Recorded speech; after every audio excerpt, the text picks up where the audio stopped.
Assalamualaikum warahmatullahi wabarakatuh. Alhamdulillah wa syukurillah wa salatan wa salaman ala rasulillah.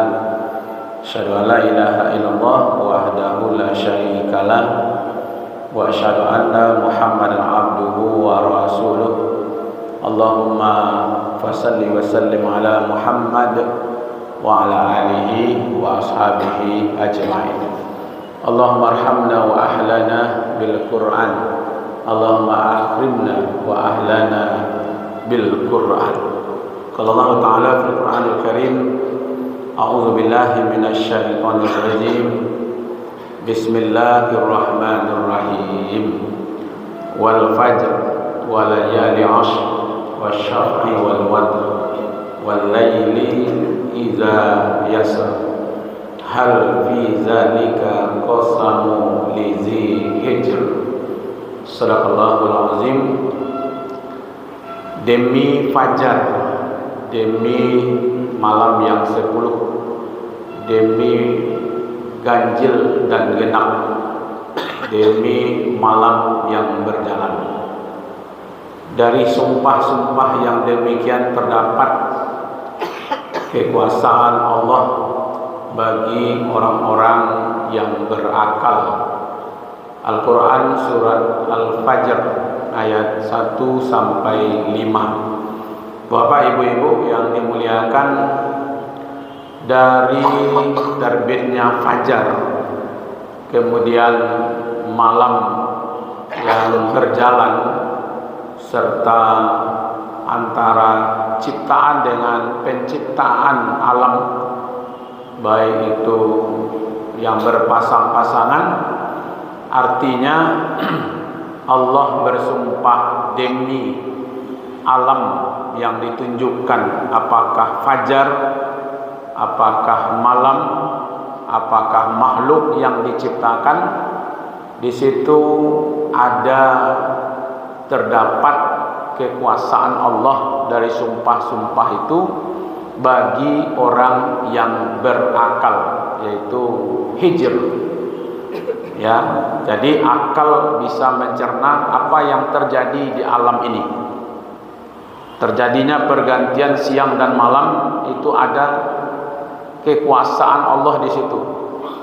Ya, bagi orang-orang yang berakal.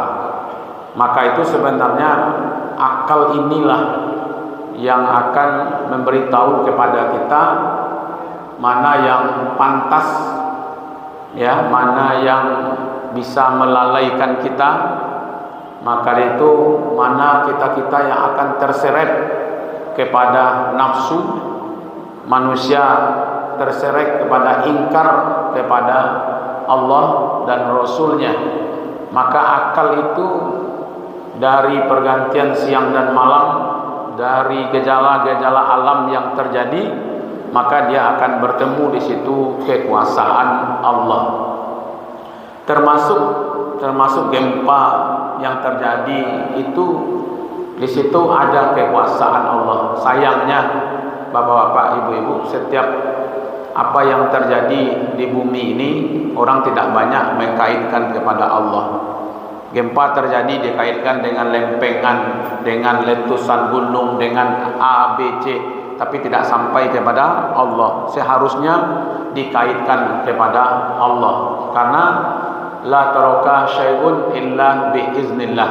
Tidak akan terjadi sesuatu apapun kecuali izin Allah.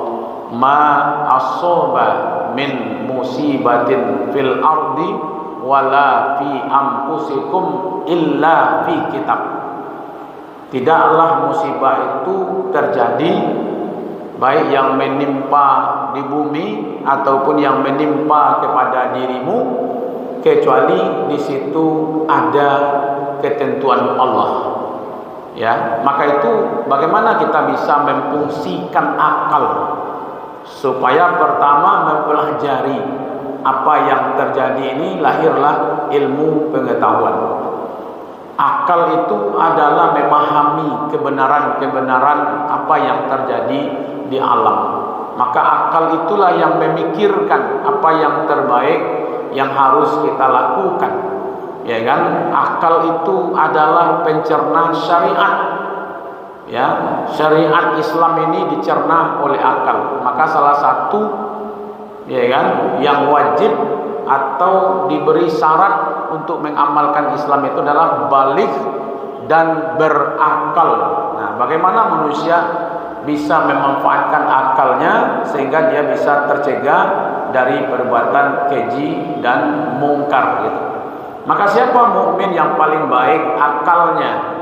Yang paling baik akalnya yang mencerna Al-Qur'an, ya, yang mencerna hadisnya Rasulullah. Sehingga lahirlah akhlak-akhlak yang mulia dengan kejadian-kejadian. Siapa orang mukmin yang cerdas akalnya, yang membawa dia dekat kepada Allah. Jadi kalau akal kita membawa dekat kepada Allah dan membawa kita ingat kematian itu sebenarnya bukan mendadak, tapi Allah sudah setting. Sekarang ini gempa Turki dan Syria itu sudah berapa, Pak? Sudah sampai 24.000 ya yang meninggal. Belum lagi di situ ada musim lagi dingin. Jadi ini kan kekuatan yang luar biasa yang harus disiapkan dengan posisi yang seperti ini. Maka itu akal membaca apa sebenarnya yang terjadi gitu. Ya kan, harus dibaca oleh akal manusia apa yang terjadi. Salah satu, Allah beri informasi kepada kita kejadian-kejadian tempo lalu, musibah-musibah tempo lalu, kaum Ad, mulai dari kaum Nuh, kaum Hud, kaum Samud, kaum Soleh, ya kan? Nabi Nuh, Nabi Hud, kaumnya kaum Ad, Nabi Soleh, kaumnya kaum Samud, pada masanya Fir'aun, itu pada masa Nabi Musa, ya kan? Kan semuanya orang-orang yang berbuat, ya kan, bersalah itu mereka dihancurkan oleh Allah. Jadi ada kaitannya, Pak, ya kan? Fa'aksaru fihal fasad. Manusia pada waktu itu sudah banyak berbuat kerusakan, ya kan? Kemarin ada yang bertanya, apa kerusakan yang dilakukan oleh manusia sehingga terjadinya gempa umpamanya? Dia memahami fasad itu hanya kerusakan bumi, ya kan? Dia membabat hutan atau membuang sampah sembarangan gitu ya. Fasad itu artinya, Pak, bukan hanya merusak alam dengan membabat hutan lalu terjadi banjir, ya kan? Membuang sampah sembarangan terjadi banjir. Fasad itu artinya kemaksiatan. Jadi kalau udah banyak orang berbuat maksiat, tidak diimbangi dengan orang-orang yang beristighfar. Ya, ini rahasianya selalu kita sampaikan, Bapak. Di waktu manusia berbuat dosa di situ banyak, fa'aksaru fihal fasad, ya kan? Qasaba alaihim rabbuka sautul azab.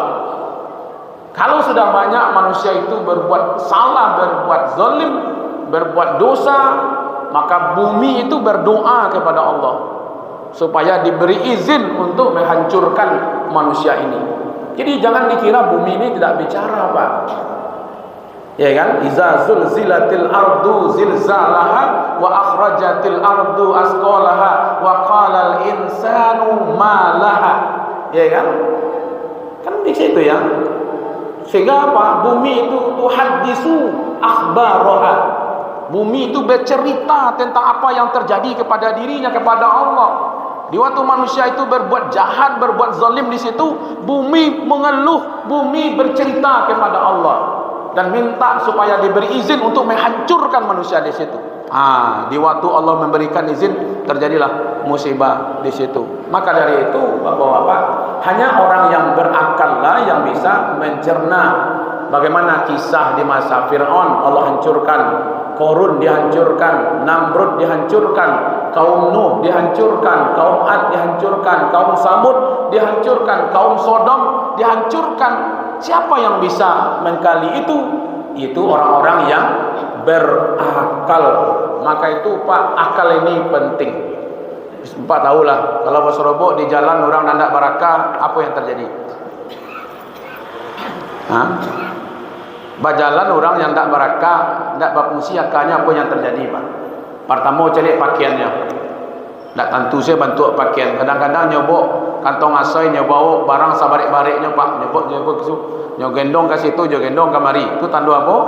akalnya tidak jalan, ya kan? Kadang-kadang makan sembarangan saja, kadang-kadang itulah kalau akal kurang jalan kan.